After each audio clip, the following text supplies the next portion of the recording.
Hutchinsons.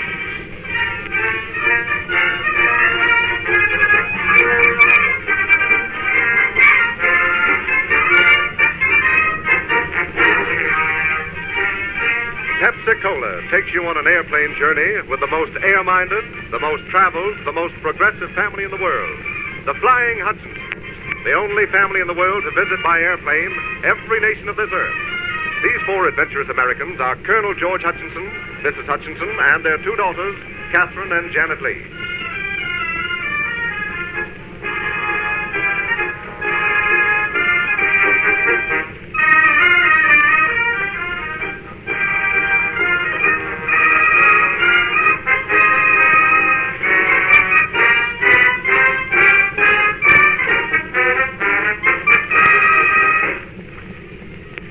Here is the pilot of this family, Colonel Hutchinson himself, to tell you where he and his family have been and why. Colonel Hutchinson. Good evening. First, I'd like to introduce my family. Ladies and gentlemen, my wife, Blanche. Good evening. Our 16-year-old daughter, Kathryn. How do you do? And our 14-year-old daughter, Janet Lee. Hello, everybody. You know, in 1927, we took our first airplane ride as a family. We all liked it, and before we knew it, we'd opened an airport at Philadelphia. In a few years, the Hutchison family became pretty well known. We were invited to fly to the 48 capitals of the 48 states to get the signatures of each governor. The purpose of this flight was to make Americans air-minded. A flight of 25,000 miles over the entire country. And as we understand it, Colonel Hutchinson, it was from this flight that you got the idea of visiting the 68 nations of the world. Yes, that's what we've just done. And we've done more than that. We've secured the signatures of the ruler of every one of those nations on this scroll. Will you please tell us something about that scroll, Colonel? The scroll of all nations is the result of an idea we've had for a long time. It's something which may help bring the nations of this troubled world closer together. It reads, "We, the leaders of the nations of the earth, whose portraits and signatures are here assembled for the first time, proclaim our greeting and good wishes to all peoples, in the fervent hope that this document may serve to strengthen world fellowship for the greater glory and welfare of humankind." This message, translated into 36 languages and signed by the chief executive of every nation on earth, is now the only one of its kind in all the world. And we, as an American family, travel 70,000 miles by air to make this scroll of all nations a reality. We believe this scroll shows that the people of this world are all closely related, just as our 48 states are related.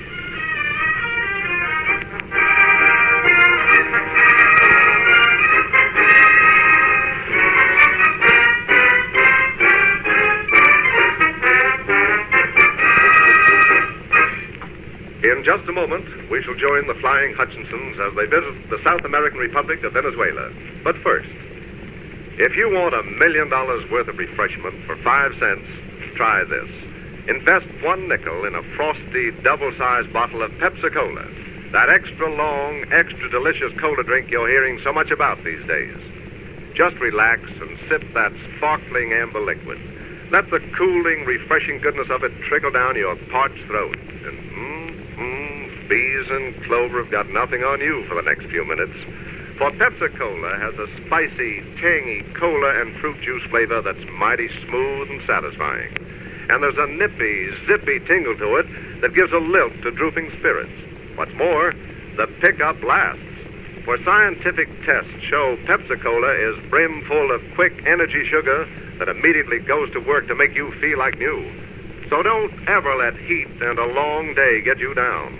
Do what 7 million others are doing every day. Ask for Pepsi-Cola. It's twice as delicious, and you get twice as much. And now we join Colonel and Mrs. Hutchinson and their two daughters in the cabin of their huge twin-motored Lockheed Electra ship, Amaketia. As they fly over Venezuela.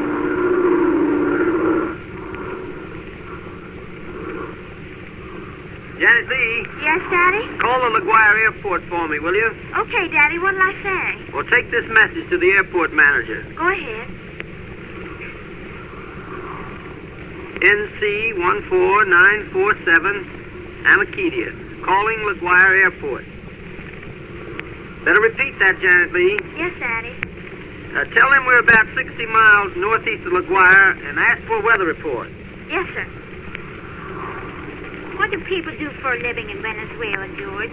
This country looks rather barren. Let's see if Kathryn knows, Mother. Kathryn? It's oil, isn't it? Well, that's right, Kathryn. Venezuela is the world's third largest oil-producing nation. That makes Venezuela one of the few nations that has no national debt. Oh, I thought South America was a place of romance and soft music. And here you talk of debts and oil, Daddy. We might as well be at home. Well, wait until you see the orchids, Kathryn. Orchids? Don't you know that orchids grow wild here, just like daisies in Virginia? Oh, you're kidding. Oh, indeed. You'll see for yourself when we get to Caracas. I've got LaGuardia Airport, Daddy. What's he saying, Janet Lee? Surface winds, northeast, 5. Ceiling, 2,000. Visibility, 5 miles. That's swell. We'll land in a few minutes. George, isn't that a city over to the left of that mountain? It certainly is, Mother. That's Caracas, the capital of Venezuela. Let's circle over. Perhaps we can see the president's home. What's his name? General Lopez Contreras. Oh, that water looks cool down there. Can we go swimming, Mother? Oh, I don't think so, Captain. I read somewhere about a cannibal fish, the piranha. That makes swimming very dangerous here. You're right, Mother. Now, remember, children, don't go near the water. I'm glad you left out the hickory limb business, Daddy. What do we do after we get the president's signature on the scroll? Well, we can go sightseeing. Oh, I'd like to show you the home of Simon Bolivar. Who? Simon Bolivar, the George Washington of Venezuela, the man who is responsible for Venezuela being a free nation today.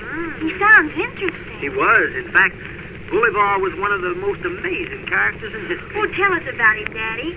Well, when Simon Bolivar was a boy of 12, he was in Paris.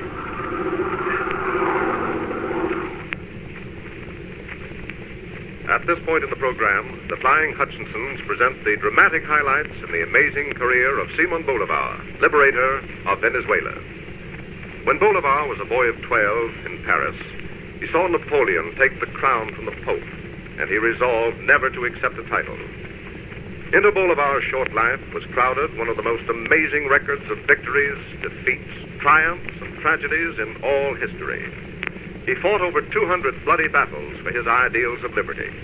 He achieved independence from Spain for Venezuela and 5 other South American countries. Our dramatization tells the unbelievable story of Bolivar's crossing the Andes, one of the greatest exploits in history. Bolivar started with an undisciplined horde, poorly dressed, inadequately armed. He marched this ragged army of 2,500 men, dragging cannon and munitions, from the steaming, flooded plains of Venezuela, 1,000 miles over the cold, barren, trackless heights of the Andes into Colombia. There, he engaged 5,000 Spaniards and defeated them decisively to break the hold of Spain on South America for all time.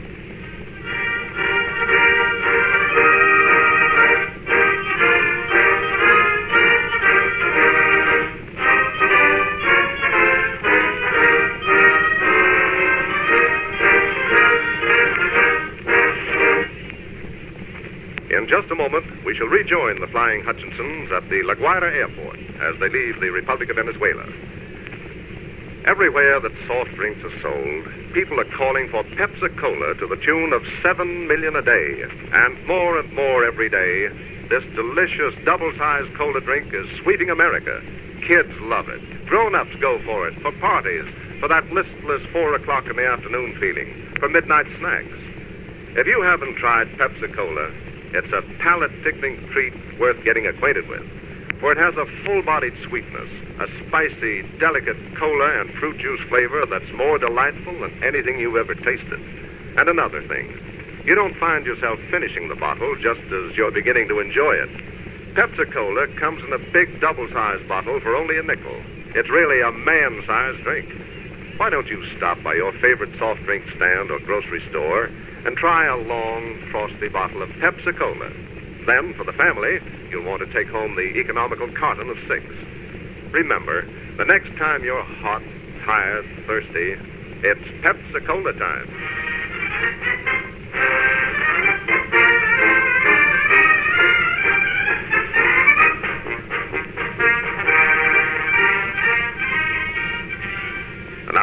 join the Flying Hutchinsons at the LaGuardia Airport as their big Lockheed ship's motors are warming up for flight.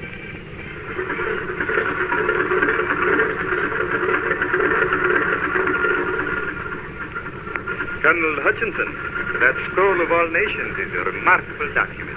Please be so kind as to send me a facsimile when it is completed. Oh, I certainly will, Senor Ortega. And before we take off, my family and I would like to thank you again for all your kindness while we were here in Venezuela. Yes, senor. And thanks for introducing me to that handsome officer. It was a pleasure, Miss Janet Lee. Now, will you say goodbye for us to President Contreras and tell him how honored we are by having his signature on the scroll of all nations? It is we who are honored, Senor Hutchinson. When you get to America next summer, be sure to come see us, Senor Ortega. I certainly will, Mrs. Hutchinson. Oh, Daddy, I wish we had time to pick a few more orchids before we leave. Aren't you tired of orchids yet, Kathryn? We've had orchids all over the place ever since we landed. I could never get tired of orchids. Could you, Senor Ortega? No, indeed, Miss Kathryn. The orchid is our national flower. Oh, come on, kids. It's time for us to take off and climb into the ship. And what is your next stop, Colonel Hutchinson? Oh, we're flying to Brazil. Interesting country, Brazil. I wish I were going with you. Oh, climb aboard, senor. There's always room for one more, you know. No, not this time. Thank you so much. Daddy, don't we fly over Devil's Island on this leg of the journey? We certainly do, Janet Lee. Oh, that's the French prison we've heard so much about. Yes, it is. Oh, I wish we could stop and see it. I am afraid even so charming a family as the Hutchinsons would not be welcome. No visitors are allowed. That's right. But an old sailor who said he once helped 2 prisoners escape told me a strange story about Devil's Island. Is it as good as the story of Bolivar?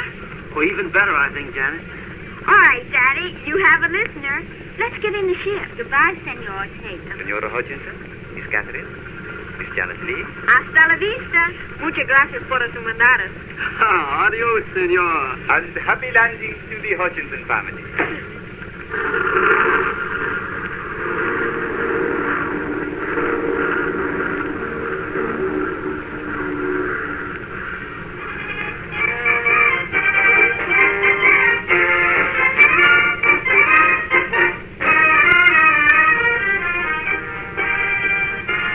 Next week, ladies and gentlemen, Pepsi-Cola invites you to join the Flying Hutchinsons as they visit the colorful Republic of Brazil.